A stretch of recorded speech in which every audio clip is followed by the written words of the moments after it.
লোকমান আলাইহিসসালামের কয়েকটি উপদেশ আল্লাহর কাছে খুব বেশি পছন্দ হয়েছে। তিনি তার পুত্রকে কিছু উপদেশ করেছিলেন, সেটাকে আল্লাহ তাআলা কোরআনে পাঠ করে দিয়েছেন। আমরা আমাদের সন্তানদের ক্ষেত্রে সাধারণত যেটা করি সেটা হলো যে আমার সন্তান কি চায় আমরা সেটা কিনে দেওয়ার চেষ্টা করি। এটা দোষের না, ঠিক আছে, কিন্তু ইসলাম বলে তুমি তাকে ভোগ শেখাবার প্রয়োজন নাই। সন্তানের মুখে হাসি ফোটাবার জন্য তুমি চেষ্টা করবে, খুবই স্বাভাবিক, কিন্তু তোমার চেষ্টা হতে হবে তাকে স্যাক্রিফাইস শেখাবার জন্য, ত্যাগ শেখাবার জন্য। দেখুন, এই যে আয়োজন, সিয়ামের আয়োজন বলেন, সালাতের আয়োজন বলেন, সমস্ত আয়োজনগুলো এই স্যাক্রিফাইস শেখাবার আয়োজন। আমাদের ছোট ছোট বাচ্চারা রোজা রাখে, যখন তারা প্রথম রোজা রাখে তাদের কষ্ট হয়, আমরা তাদেরকে সান্ত্বনা দেই, অভয় দেই।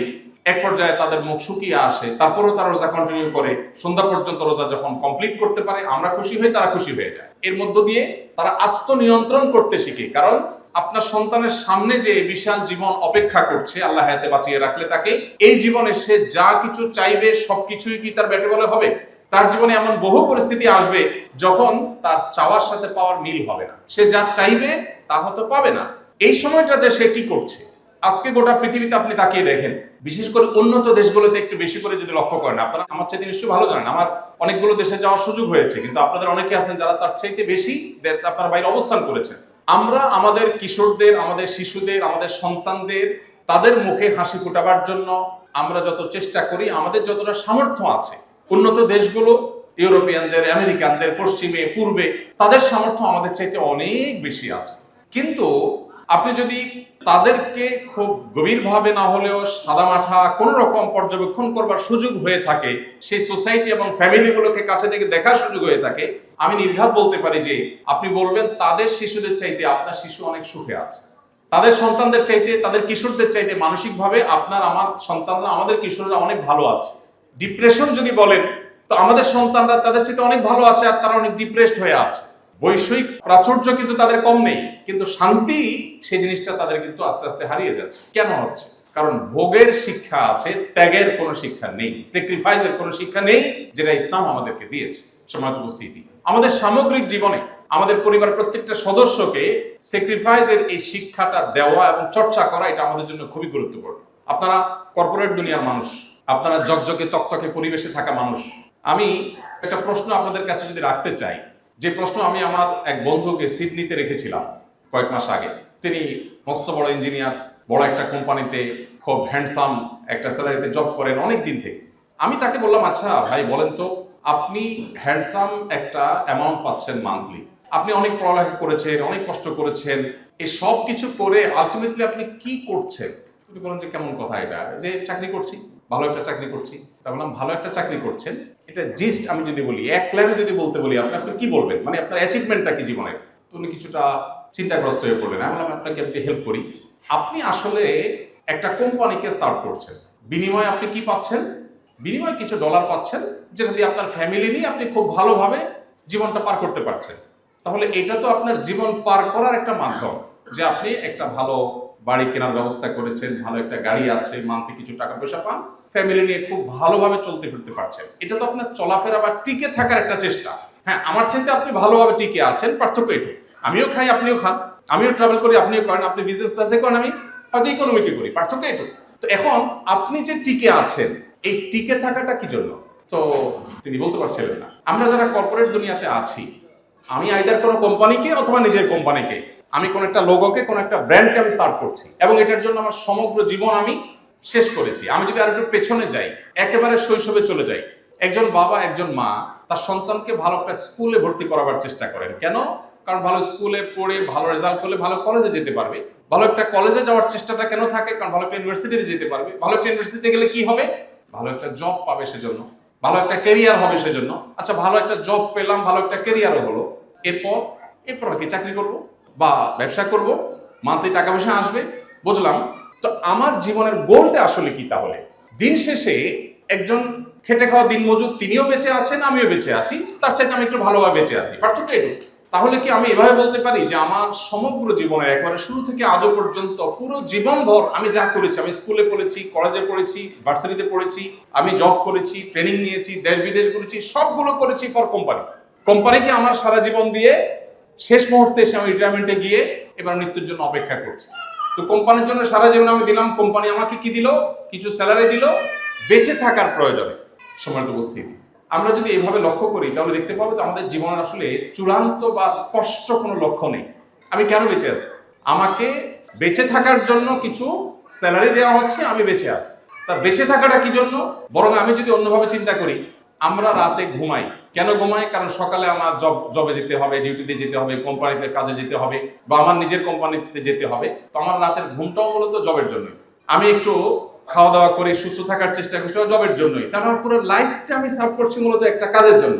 এভাবে একটা সিস্টেমের মধ্যে আমরা সবাই প্রবেশ করে গেছি। এমনকি দুর্ভাগ্যজনক বাস্তবতা হলো এখন আমরা ফ্যামিলিকে সময় দেওয়ার সুযোগ পাই না, এবং যার কারণে প্রত্যেকটা পরিবারে এখন টাকা পয়সা, ভোগবিলাসের উপায় উপকরণ, আমাদের সামাজিক মর্যাদা ইত্যাদি এগুলোর কমতি আমাদের না থাকলেও সুখ এবং মানসিক প্রশান্তির বড় বেশি অভাব। এই জায়গাটাতে আমাদের নতুন করে রিয়ালাইজ করার সুযোগ আছে। সিয়াম বা রমজান আমাদেরকে সেই জিনিসটিকে দারুণভাবে উদ্বুদ্ধ করে, সেই জিনিসকে দারুণভাবে শেখায়। আপনি দেখুন, পৃথিবীতে যাদেরকে দেখে আমরা তাদের মতো হওয়ার চেষ্টা করছি, তারা সন্দেহ নেই জ্ঞানে, বিজ্ঞানে, তথ্য প্রযুক্তিতে, আবিষ্কারে, অবকাঠামোতে, অন্য অনেক বিষয়ে তারা আমাদের চেয়ে এগিয়ে আছে, এবং সেই জিনিসগুলোতে আমরা তাদের মতো হওয়ার চেষ্টা করে দোষেন না।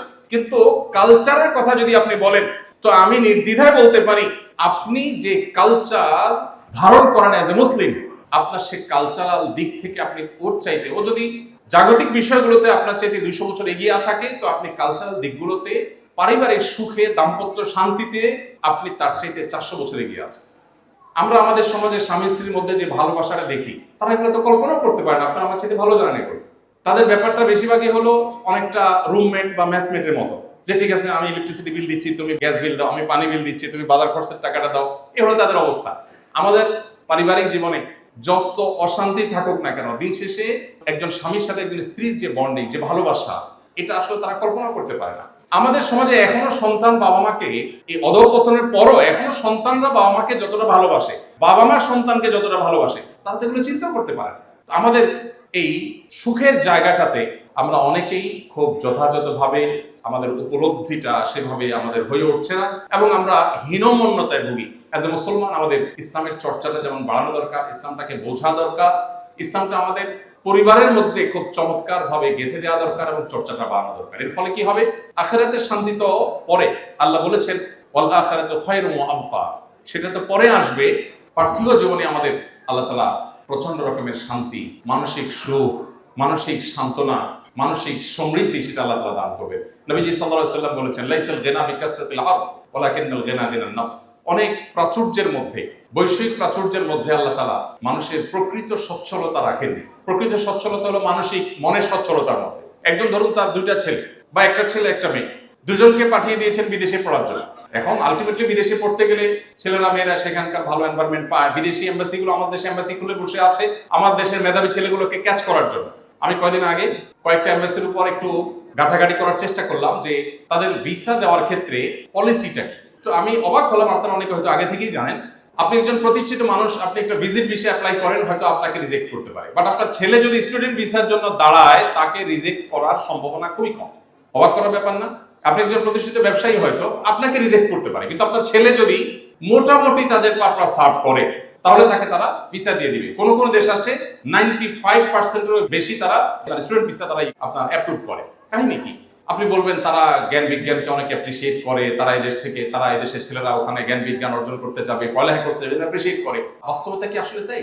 তাদের তো বিশাল বড় জেনারেশন গ্যাপ তৈরি হয়ে যাচ্ছে।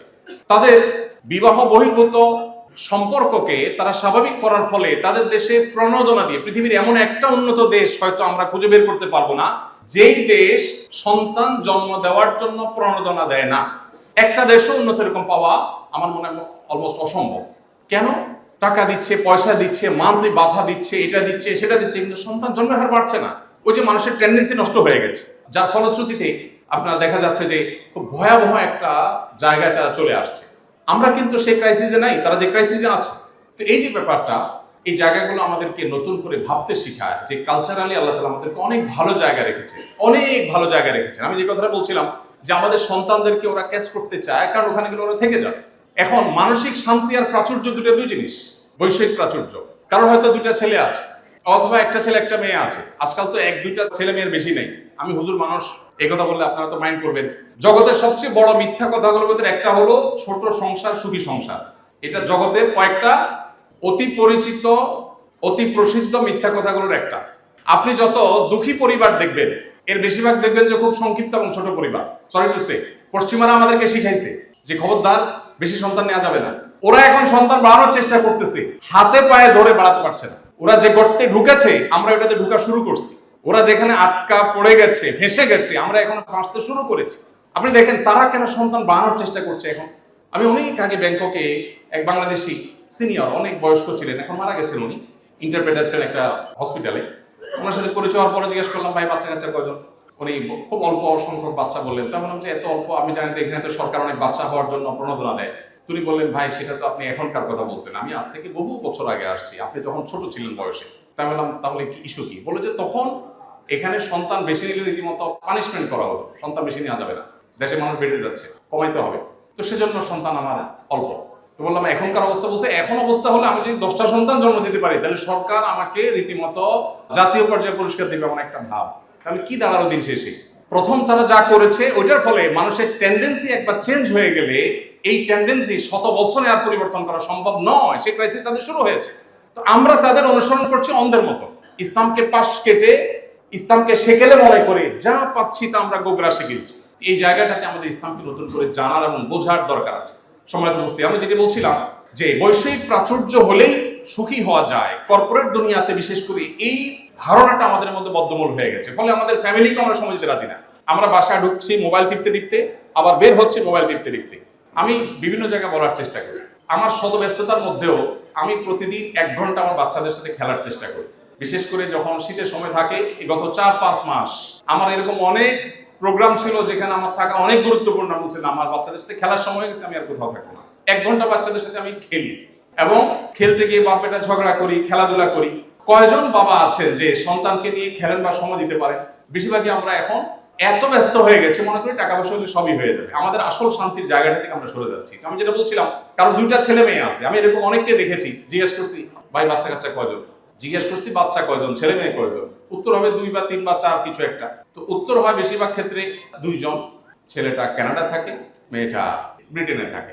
আমি কিন্তু জিজ্ঞেস করি না কোথায় থাকে, কিন্তু ওনার বলা শেষ। এই গল্পটা দিতে আমাদের খুব ভালো লাগে আসলে, আমরা এটা বলে খুব স্বাচ্ছন্দ্য বোধ করি। আচ্ছা, যেই ব্যক্তি মুখে এটা বলছেন যে আমার একটা ছেলে টরন্টোতে আরেকটা লন্ডনে, আপনার কি বিশ্বাস যে মানসিকভাবে আসলে খুব শান্তিতে আছেন? আছেই, কিন্তু 2টা বাচ্চা, 2টাই বাইরে, এবং তারা ফিরে আসার সম্ভাবনা খুব ক্ষীণ। একটু ভিডিওতে নাতিপুতি দেখে, বৌমাকে দেখে, ছেলেকে দেখে, মেয়েকে দেখে, ভেতরে কিন্তু ত্রাস, কিন্তু বাহিরে অনেক সুন্দর জীবন, উনি অনেক সুখে আছে। এই সুখের অভিনয় আমরা করছি।